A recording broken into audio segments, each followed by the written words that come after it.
It may not even be 2 or 3 years down the line, but I will do it. I will. Because I remember the veterans that I saw in the housing. I remember their faces. They were all types of different races. Hispanic, Latino, African American, Caucasian, Asian, all these women, veterans, forced into houses with one another, no privacy, and all their kids, and they're trying to go to work and then getting in trouble for staying out too late because their job requires them to. Our veterans need our help.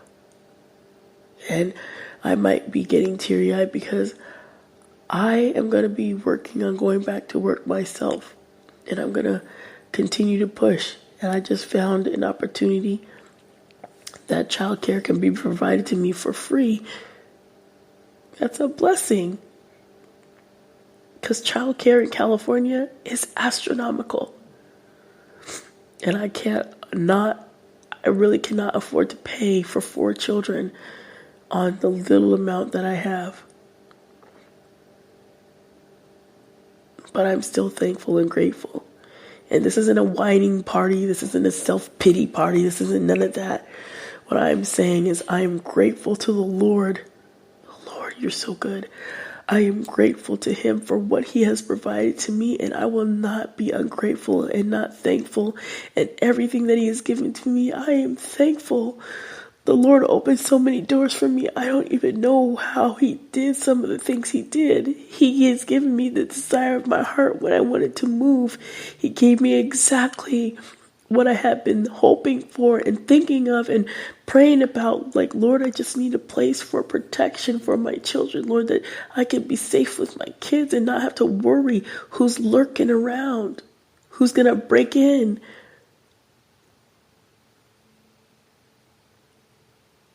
I have a heart for people, and I have a heart for those who've been hurt, and specifically hurt by, like I said, abuse. So stop letting family, stop letting friends, and stop letting other people that don't understand anything about domestic violence and abuse tell you to get over it and that it's not an excuse. Nobody wants an excuse to be raped. Nobody needs an excuse to get punched. And nobody needs an excuse to get slapped, bitten, any of that. It's not an excuse. And until some women and some men understand, new laws are going to need to be changed in different parts of this country. So thank you for listening. And whether you enjoy the show or not, let somebody know that if they're in domestic violence and abuse, instead of running away from them, encourage them that you'll be there when they come out, whatever decision they make. And if they're going to stay, you'll be that listening ear. If they're going to go, you'll be that supportive person that they can turn to. Let's stop passing judgment, and let's be more kind, and let's be more helpful to those that find themselves in very complex and unique situations. You guys be blessed, motivated, and inspired. Take care. Yes, I totally understand, Tanika. I live in similar situations as you do. And for years, I was picking men that were abusive, not physically, but they would make me feel like I had to have sex with them for them to love me. I had to do this. I had to to do whatever to get their love. And I was like, wow, why do I keep picking these abusive men? The verbal, the financial, the sexual, all of that. And I was like, wow, I'm picking what I'm living in. and I think it's normal. And I had to clearly pause from dating and get the counseling and the friendship talks in for me to know that what I was dealing with was not right. And you know what's strange? When you finally get out of these abusive relationships and you finally find someone who's not abusive to you, sometimes you question it because you're like, hold on a minute. This is different. This is scary. It's actually comfortable.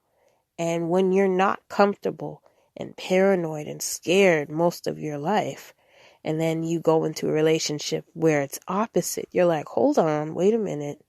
What is this? And you get scared and you back off, because I broke up with my boyfriend, who I'm recently with now, twice, because I was like, wait a minute. This man really loves me? Why? I was questioning everything. And he has proved to me that he loves me for me, and he would never lay a hand on me or make me feel bad verbally in any way. And last but not least, when you live in a family where people want to keep running from their problems, that's very toxic. And I find that every time I bring something up to one of my parents, they don't want to talk about it. They don't want to deal with it. They don't want to hear it. Well, the only way to solve a problem is to deal with it. But I've realized that sometimes we have to raise our parents. Sometimes we have to tell them, look, this is what you guys are doing. This is what's going on. And this is what you need to change. And sometimes you have parents who are just hard-headed and don't want to hear what you have to say. But it's the same thing with relationships. When you tell a girlfriend or a guy friend, look, you're in an abusive relationship, and they don't want to hear it, you have to keep pushing, because you may save their life. You may save your own life, because I'm a person who, if there's a problem, I want to deal with it right away.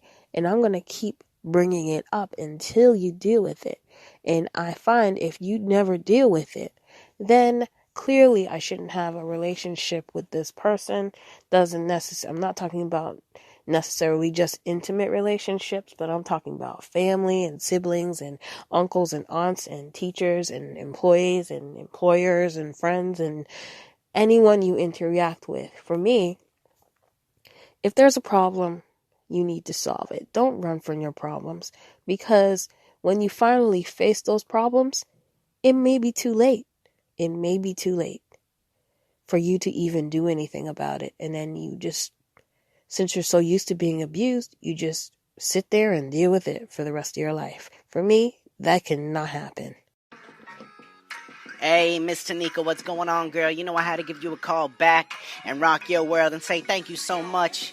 You know, every time I hear your lovely voice, I just seem to blush and I can't get enough. I figured I'd give you a little call back and do it a little different for you, something you've never had before from me, a Brighter Day instrumental, baby. So let's get it, all right? Ooh, yeah, I said, hey, I said, hey, I said, hey, yeah, I said, hey, Miss Tanika, it's nice to meet you. You a radiant, positive light. I love everything you do, day or night. I think that I'm with you. Everything is all right. I hope you having a beautiful day, as beautiful as you, because you deserve the best out of life, and it's true. I hope you understand that I appreciate you, even if I don't always get over to your station to make you smile. Just know that I'm thinking of you and everything that I do. I hope you having a great day, Miss Tanika. That's all I wanted to say. Hey.